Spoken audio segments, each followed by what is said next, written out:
लो तो दोस्तों, आज वापस आ चुके हैं हम उसी यूट्यूब चैनल पर और उसी धमाके के साथ। तो आज वही चैप्टर चल रहा है अपना द्विघात समीकरण का। उसके अंदर मैंने द्विघात समीकरण तक कंप्लीट कर दिया था। उसके आगे और भी पार्ट बचता है, मूलों की प्रकृति और श्रीधर आचार्य। तो आज मैं आपको बताऊंगा मूलों की प्रकृति और श्रीधर आचार्य सूत्र के बारे में। तो चलिए दोस्तों, मूलों की प्रकृति के बारे में पहले फर्स्ट टॉपिक, मूलों की प्रकृति। मूलों की प्रकृति में सबसे फर्स्ट वाला होता है 20 श्रीधर आचार्य का फॉर्मूला बता देता हूँ पहले। तो अपने पास श्रीधर आचार्य का जो फॉर्मूला होता है वो होता है -b plus minus √b² -4ac upon में 2a। मूलों की प्रकृति सबसे पहले यदि b² -4ac का मान 0 से बड़ा होता है तो अपने पास मूल कैसे होंगे, वास्तविक मूल अपने पास कैसे होंगे, वास्तविक एवं भिन्न भिन्न, मतलब जो मूल आएंगे वो अलग अलग आएंगे। दूसरा आता है यदि b² -4ac का मान 0 आता है, b² -4ac का मान यदि 0 आता है तो मूल कैसे होंगे, वास्तविक और बराबर। थर्ड आता है यदि b² -4ac का मान 0 आता है, अर्थात कि 0 से छोटा आता है, तो मूल कैसे होंगे, काल्पनिक होंगे। अब मूल काल्पनिक होंगे तो यदि मूल काल्पनिक होते हैं तो उसके कोई मूल नहीं होते, उसके मूलों का हल कोई भी नहीं होता है। ये अपने को जैसे कि कोई द्विघात समीकरण अपने को ऐसा दे दिया जिसके अपने पास गुणनखंड नहीं निकलते हो, तो अपने को उसमें श्रीधर आचार्य फॉर्मूला लगाना पड़ेगा। और ये जो वाला पार्ट होता है यही क्या होता है अपना, इसे बोलते हैं डी यानी विविक्त कर।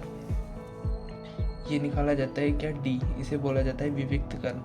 विविक्त कर यहाँ पर भी अगर अपने ये न रखकर इस फॉर्मूले में अगर यदि अपन न रखते हैं d अपॉन में 2a तो ये भी सही माना जाता है, क्योंकि b² -4ac इसको क्या बोला जाता है, विविक्त कर बोला जाता है। तो किसी भी जैसे कोई द्विघात समीकरण दे दिया और उसके मूल ना निकल रहे हो तो अपने सबसे पहले उसका क्या निकालना पड़ेगा, विविक्त कर, अर्थात कि ये निकालना पड़ेगा।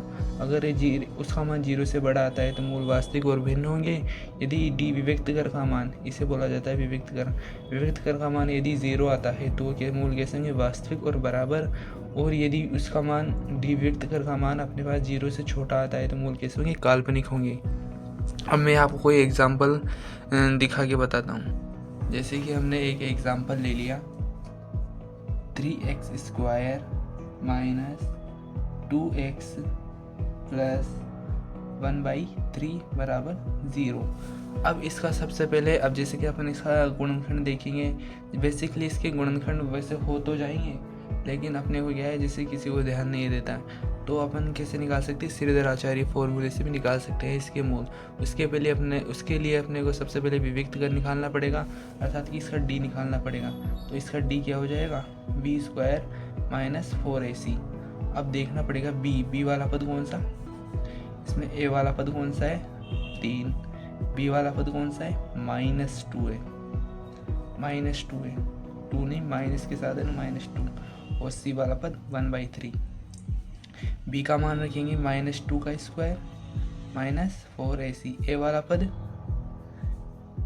पद 3 और c वाला पद क्या है, 1/3।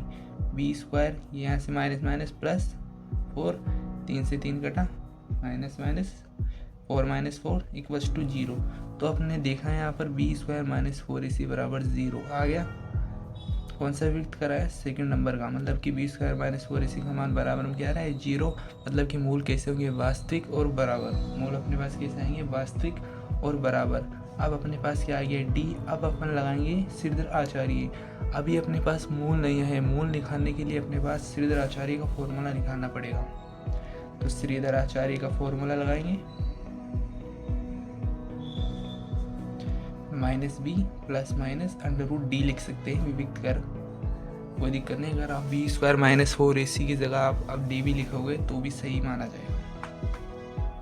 माइनस बी वाला पद माइनस 2 है प्लस माइनस डी विविक्त कर गया है अपना 0 अपॉन में 2a विविक्त कर बी स्क्वायर माइनस 4ac आप यहाँ पर लगाओगे वही मान आएगा, इसलिए अपन ने पहले ही निकाल चुका बी स्क्वायर माइनस 4ac 0 मान आ रहा है उसका 0 रख देंगे। अब माइनस माइनस क्या हो जाएगा प्लस, तो 2 अपॉन में 2 प्लस माइनस 0 0 क्या होता है 0। तो अपने पास क्या आ चुका, अब बी स्क्वायर माइनस 4ac लगाए तो अपने पास इसके मूल क्या आ चुके। सॉरी यार, यहाँ पर एक गलती हो रहा है 2a का, ये तो लगाया नहीं ना। अब सही है 2/3, 2 से 2 गया, क्या आ गया अपने पास 1/3। अपने पास इसमें क्या आएगा, क्योंकि मूल क्या है वास्तविक और बराबर मूल है, तो जो अपने पास इसमें एक ही मूल आएगा तो उसको 2 बार लिख के बता देंगे कि द्विघात समीकरण के 2 मूल होते हैं, तो एक मूल ये रहा और दोनों मतलब कि दोनों मूल समान आएंगे। तो एक मूल अपने पास मूल आ चुका है 1/3, दोनों मूल क्या आते हैं समान आते हैं, तो दोनों को 2 बार लिख देते हैं 1/3 और 1/3। ठीक है, आ गया हुआ समझ। अब मैं एक एग्जांपल और करा देता हूँ। ठीक है, एक एग्जांपल और बता रहा हूँ मैं आपको। x² माइनस x माइनस 6 बराबर 0। इसके अपने को क्या याद करने, शून्य अर्थात मूल याद करना है। मूल याद करने के लिए वैसे इसके टुकड़े हो जाएंगे, लेकिन मैं आपको श्रीधर आचार्य से बताता हूँ। सबसे पहले a वाला पद 1, b वाला पद -1, c वाला पद -6, बी स्क्वायर माइनस 4ac निकालेंगे। सबसे पहले इसका विविक्त कर निकालेंगे, मतलब बी स्क्वायर b -1 का स्क्वायर माइनस 4ac माइनस 6, 1 का स्क्वायर क्या होगा 1 माइनस माइनस प्लस। यहाँ पर ज़्यादातर बहुत सारे स्टूडेंट्स होते हैं जो यहाँ पर गलती करते हैं। अपने पास c वाला पद क्या दे रखा है -6, तो माइनस माइनस से प्लस हो जाता है, नहीं कि माइनस। माइनस माइनस से क्या हो जाता है प्लस, तो 6 चौके 24, क्या हो गया अपने पास 25। तो अपने पास d जो है विविक्त करके आ चुका 25। अब अपन यहाँ से अंदाज़ा लगा लेंगे कि जो मूल होंगे वो अपने पास वास्तविक और क्या होंगे भिन्न भिन्न होंगे। क्यों, क्योंकि B square minus 4ac D का मतलब अर्थात विविक्त कर का जो मान है वह किससे बड़ा है 0 से बड़ा है। अब लगाएंगे श्रीधर आचार्य, तो फॉर्मूला मैंने बता ही दिया ये रहा। अब अपन डायरेक्ट यूज़ कर लेते हैं फॉर्मूले को, -b plus minus under root b square minus 4ac हमारा अपने पास क्या आ चुका 25 अपॉन में 2a, a का मान 1 minus minus plus under root 25 का वर्ग कितना होगा, वर्गमूल कितना होगा इसका 5 अपॉन में 2a। तो अब ऐसी सिचुएशन में अपने को क्या करना है, एक बार प्लस लेके सॉल्व करना है, एक बार माइनस लेके सॉल्व करना है। ठीक है, एक बार प्लस लेंगे तो ये कितना हो जाएगा 5 और 1 6, और 6/2 3। एक बार माइनस लेके सॉल्व करना है, 5 1 में से 5 गया तो माइनस का 4 बचेगा, यहाँ से आ जाएगा -2।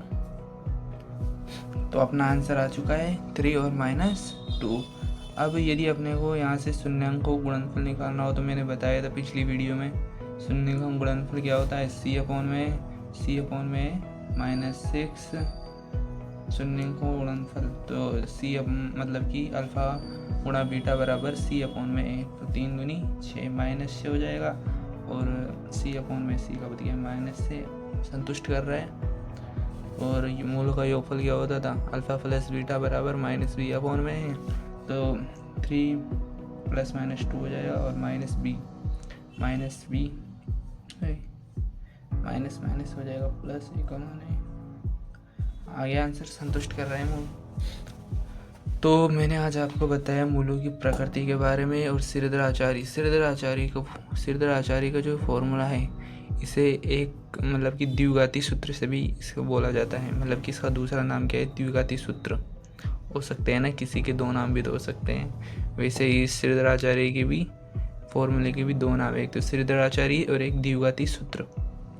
ठीक है, अब मैं जैसे जहाँ तक कि आप समझ ही चुके होंगे श्रीधर आचार्य फॉर्मूले के बारे में, मूलों की प्रकृति के बारे में, एक एग्जाम्पल और कराऊंगा।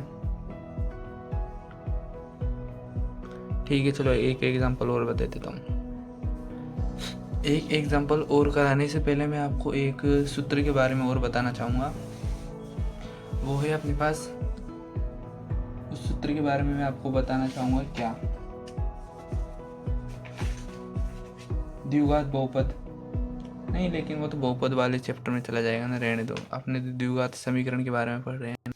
एक एग्जांपल और बता रहा हूँ मैं आपको, 3x² माइनस 4√3x प्लस 4, ठीक है। ये अपना द्विघात समीकरण, इसके अपने क्या ज्ञात करना है, मूल ज्ञात करना है। मूल ज्ञात करना है, सबसे पहले क्या निकालेंगे, विविक्त कर d निकालेंगे, b² माइनस 4ac। अब a b c का मान मैं रखूँ, मतलब डायरेक्ट रख देता हूँ, वैसे आप निकालना जान ही चुके हैं कैसे निकालेंगे। a का मान क्या है 3, b का मान -4√3, c का मान प्लस का 4, ठीक है। डायरेक्ट फॉर्मूला यूज़ करता हूँ, b² b वाला पद क्या है 4√3 माइनस 4, a का मान 3, b c का मान 4, तो 4√3 स्क्वायर है ना इसका, तो 4 का स्क्वायर 16, 3 का स्क्वायर 3 का स्क्वायर कितना होता है, √3 का स्क्वायर √3 गुणा में 3 कितना होगा, 3 होगा ना। तो 4 का स्क्वायर 16 और √3 का स्क्वायर 3, तो 16 तो ये आ गया, और 3 से गुणा करेंगे कितना है, 16 में 32, 16 3 48, और स्क्वायर है तो माइनस प्लस हो ही जाएगा। और ये कितना होगा, 4 चौक 16, 16 32 16 43, ऐसे कर लो, 4 8 12 12 चौक 48, तो क्या आ गया 0, 48 माइनस 48 कितना है हुआ 0, अर्थात मूल कैसे होंगे, वास्तविक और बराबर। यदि आपको जैसे कि एग्जाम में ये ना पूछकर आपको पूछ ले कि इसकी मूलों की प्रकृति कैसी होगी, तो आपको जैसे ही b² माइनस 4ac अर्थात d विविक्त कर जैसे निकाल लोगे, तो आपको क्या लिखना पड़ेगा उसमें कि मूल कैसे होंगे, वास्तविक और बराबर होंगी। नहीं तो मूल पूछेंगे तो सिरदराचार्य तो लगाओगे, माइनस फॉर्मूला वगैरह, फॉर्मूला पता है ना आपको, -b plus minus d/2a, direct use कर देता हूँ मैं। b वाला पद 4√3 प्लस माइनस √d कितना है अपना 0/2a, 3 माइनस माइनस हो जाएगा प्लस 4√3, 3 दूना 6, कट जाएगा 2 से, 2√3, 2 दूना 3।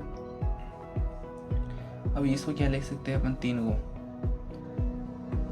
को अपन क्या लिख सकते हैं, √3 गुणे में √3 से √3 गया, अपने पास क्या आ चुका, ओनली 4 2√3। मूल कैसे हैं, वास्तविक और बराबर, तो इसको कितने बार लिख देंगे, 2 बार, 2√3 और 2√3 अपने पास मूल आ चुके हैं। तो अब मैं आपको कल से नए क्वेश्चंस लाया करूँगा, जिससे कि आपकी बोर्ड एग्ज़ाम की जो प्रिपरेशन है वह कितने मजबूत हो जाए। कल से मैं जहाँ तक कि आपकी जो बुक्स है उसके क्वेश्चन तो आपको कराई दिए होंगे जहाँ तक कि स्कूल में, तो मैं उससे भी अलग और क्वेश्चन लाया करूँगा कल से। आज तो मैंने आपको बेसिक बता दिया, पिछली वीडियो में बता दिया था, इस वीडियो में बता दिया, जहाँ तक कि इतना ही है मेरे हिसाब से। एक एग्जाम्पल और ले लेते हैं, छोटा सा एग्जाम्पल है, इसमें तो हो जाएगा पक्का, आपको पूरा क्लियर हो जाना चाहिए इसमें तो, ठीक है। हाँ सॉरी थोड़ा डिस्टर्ब हो गया था। तो अभी मैं आपको एक एग्जाम्पल और करके बताता हूँ, ठीक है। इसमें तो हो ही जाएगा, आपको सबको हो ही जाएगा क्लियर, जिसको नहीं हुआ अब तक उसको भी हो ही जाएगा। x² माइनस 2x माइनस 15 बराबर 0, ठीक है। इसके अपने को क्या निकालना है, मूल निकालना है। तो वैसे इसके गुणनखंड हो जाएंगे, लेकिन अब मुझे सिरदराचार्य से बताना है। वैसे आप डायरेक्ट करना चाहो तो डायरेक्ट भी कर सकते हो, जब आप, लेकिन आपको एग्ज़ाम में बोल दे कि सिरदराचार्य फॉर्मूला लगाना है, तो आपको जैसे आपको मूल जैसे इसके गुणनखंड मिल भी जाएंगे, तो आपको सिरदराचार्य का फॉर्मूला ही लगाना होगा एग्ज़ाम में बोले तो। नहीं तो आप डायरेक्ट भी कर सकते हो, जैसे बोल देगी इसके मूल बताइए, तो डायरेक्ट भी कर सकते हो, कोई दिक्कत नहीं। तो अपन ने क्या निकालना है, सबसे पहले इसका d विविक्त कर निकालना है, b² माइनस 4ac, क्या होगा, b वाला पद -2 -2 का स्क्वायर -4, ए वाला पद 1, सी वाला पद -15, बी स्क्वायर ये कितना हो जाएगा 4, माइनस माइनस प्लस हो ही जाएगा 4, और ये -15 और -4, 15 3 45, 15 चौकू कितने होते हैं बताओ, नहीं पता क्या? अरे यार 15 का पढ़ा नहीं आता यार आपको यार, 60 हो जाएंगे ना, 15 चौकू 60, माइनस माइनस प्लस 64। अब 64 तो अपने पास क्या है, डी आया है, विविक्त कर आया है। एक बार और समझ लो, डी आया है अपने पास विविक्त कर, नहीं कि इसका मूल आया है, ठीक है। डी अपने पास आ चुका 64, विविक्त कर आ चुका अपने पास। अब लगाएंगे सीधे Acharya minus b plus minus under root d upon में 2a minus b minus 2a -2 plus minus under root d कितना आ रहा है अपना 64 अपॉन में 2a, एक है, a का मान कितना है 1, minus minus plus under root 64 का मान कितना होता है 8 होता है ना, अंडर रूट 64 का वर्गमूल कितना होगा 8 ही होगा ना, 8 2। अब क्या करेंगे, एक बार प्लस लेंगे एक बार माइनस लेंगे, ठीक है। तो एक बार प्लस लेंगे में 2, 8 और 2 10, कितना है एक मूल है, अब एक मूल आ गया अपने पास 5, और एक बार माइनस लेंगे कितना हो जाएगा माइनस का 6, 2 कितना आ गया माइनस का 3, एक मूल आया अपने पास 5 और एक मूल आया अपने पास माइनस का 3, आ चुके अपने पास मूल आ गए, एक 5 और एक -3। तो अब तो आपको आ ही चुका होगा श्रीधर आचार्य फॉर्मूला।